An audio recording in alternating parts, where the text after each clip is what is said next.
한민족 교회의 실천적 회개 기도운동 탑 무브먼트 11번째 날 말씀 묵상과 기도 인도를 담당한 이기도 목사입니다. 오늘 하나님께서 주시는 약속의 말씀은 여호수아서 4장 1절부터 7절의 말씀입니다. 제가 봉독해 드리겠습니다. 그 모든 백성이 요단을 건너가기를 마침에 여호와께서 여호수아에게 말씀하여 이르시되 백성의 각 지파의 한 사람씩 12사람을 택하고 그들에게 명령하여 이르기를 요단 가운데 지성들이 발이 굳게 선 그곳에서 돌 12를 택하여 그것을 가져다가 오늘 밤 너희가 유숙할 그곳에 두게 하라 하시니라. 여호수아가 이스라엘 자손 중에서 각 지파의 한 사람씩 준비한 그 12사람을 불러 그들에게 이르되 요단 가운데로 들어가 너희 하나님 여호와의 궤 앞으로 가서 이스라엘 자손들의 지파 수대로 각기 돌 한 개씩 가져다가 어깨에 매라. 이것이 너희 중에 표징이 되리라. 후일에 너희의 자손들이 물어 이르되 이 돌들이 무슨 뜻이냐 하거든 그들에게 이르기를 요단물이 여호와의 언약궤 앞에서 끊어졌나니 곧 언약궤가 요단을 건널 때 요단물이 끊어졌으므로 이 돌들이 이스라엘 자손에게 영원히 기념이 되리라 하니라.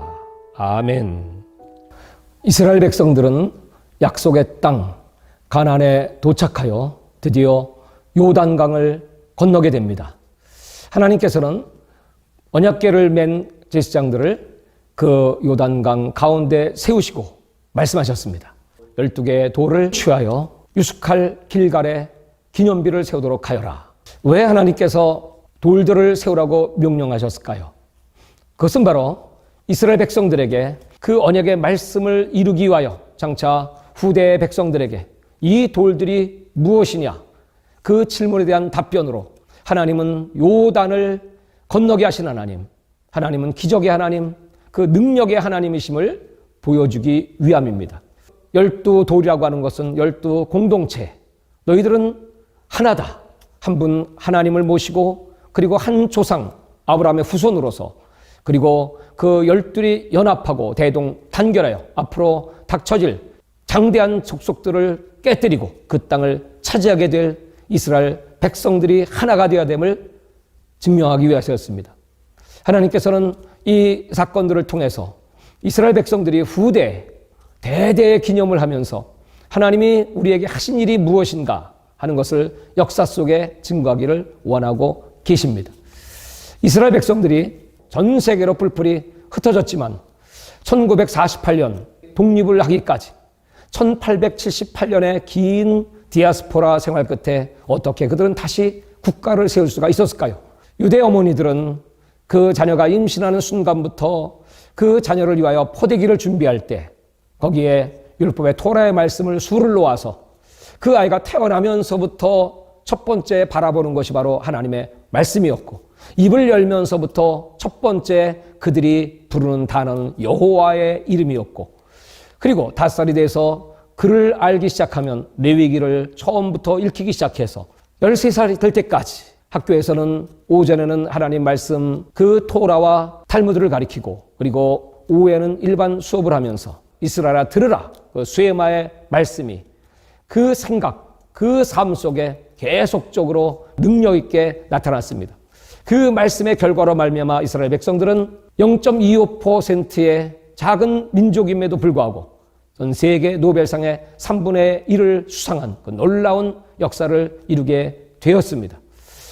오늘 우리 시대에 있어서도 역시 마찬가지로 우리 후대에 대한 하나님 말씀의 교육이 얼마나 중요한 것인가 하는 것을 오늘 이 본문의 말씀을 통하여 생각하게 되고 우리의 옛사람은 지나갔습니다. 이제 우리에게는 새로운 역사, 길갈에 세운 그 12돌로 말미암아 새로운 하나님의 자녀들로 이 세상을 주도하는 하나님의 일꾼들로 세워지기를 원하시는 이것을 대대 우리 후손들에게 있게 하고 듣게 하고 지키게 하셨습니다.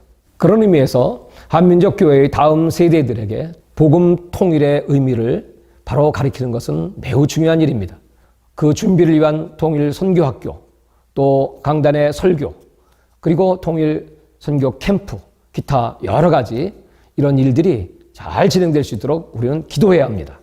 이 말씀을 붙들고 기도 제목을 나눈 다음 함께 기도하겠습니다. 한민족 교회의 다음 세대에게 복음 통일의 비전을 계승할 수 있는 기회가 더 많이 열리고 활성화되며 이를 위한 전문 사역자들이 일어나게 하옵소서.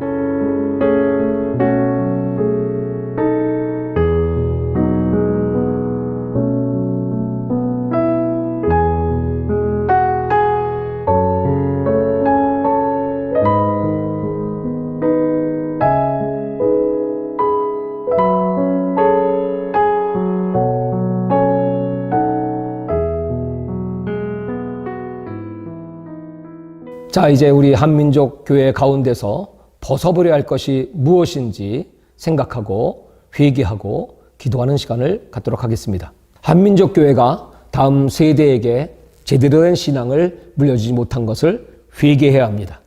시편 110편 3절에 다음 세대를 지칭하는 말로 많이 알려진 말이 등장합니다. 주의 권능의 날에 주의 백성이 거룩한 옷을 입고 즐거이 헌신하니 새벽 이슬 같은 주의 청년들이 주께 나오는도다. 여기에는 주님께 속한 것이 세 가지가 등장합니다. 주의 권능의 날, 주의 백성, 주의 청년입니다. 우리 기성세대가 오늘 이 말씀과 같이 거룩한 옷을 입고 거룩한 삶을 살아갈 때 하나님께서 그것을 보시고 우리 후대들이 우리의 신앙을 배우고 그리고 그 모습을 보면서 아름다운 새벽 이슬 같은 청년들로 헌신된다는 말씀입니다. 따라서 말로만 다음 세대를 외치는 것이 아니라 교회의 재정, 공간, 그리고 목회 일정이 신앙 계승이라는 목표를 향해 사용되어야 합니다.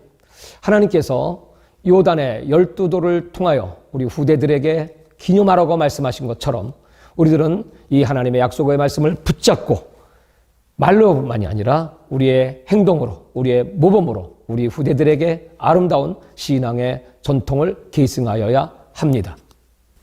당신이 섬기는 교회는 다음 세대를 세우기 위해서 작년 세대가 충분히 헌신하고 있습니까?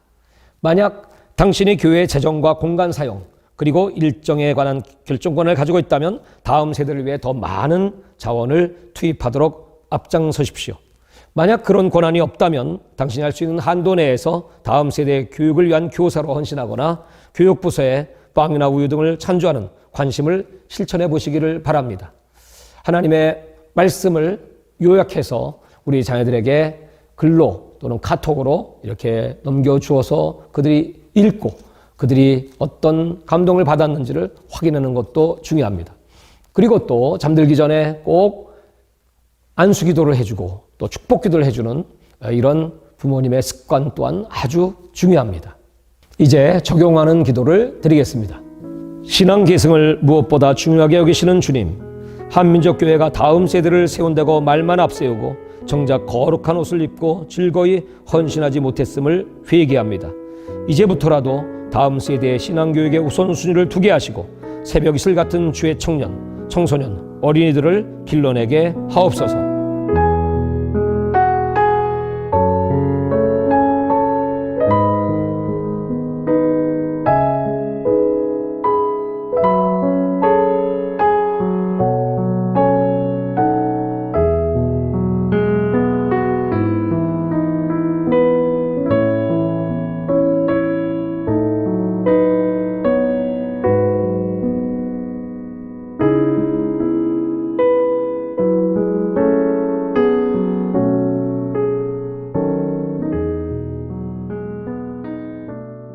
하늘에 계신 아버지 하나님, 주께서 이스라엘 백성을 선택하셨듯이 오늘 우리들을 선택해 주셨고 그들에게 언약을 주셔서 그 말씀이 이루어지는 현장을 우리는 성경을 통하여 보았습니다.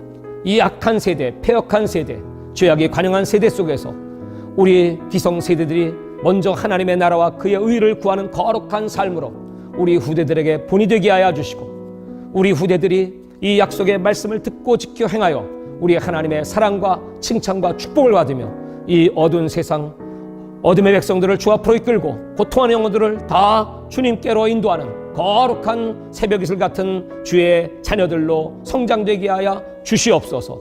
주께 의탁드리며 이 모든 행사 주님께서 성령으로 충만하게 역사하시고 자비와 긍휼과 은혜 베풀어 주시고 새 역사가 우리 앞에 펼쳐지기를 간절히 바라옵고나요 예수님의 이름으로 기도드리옵나이다.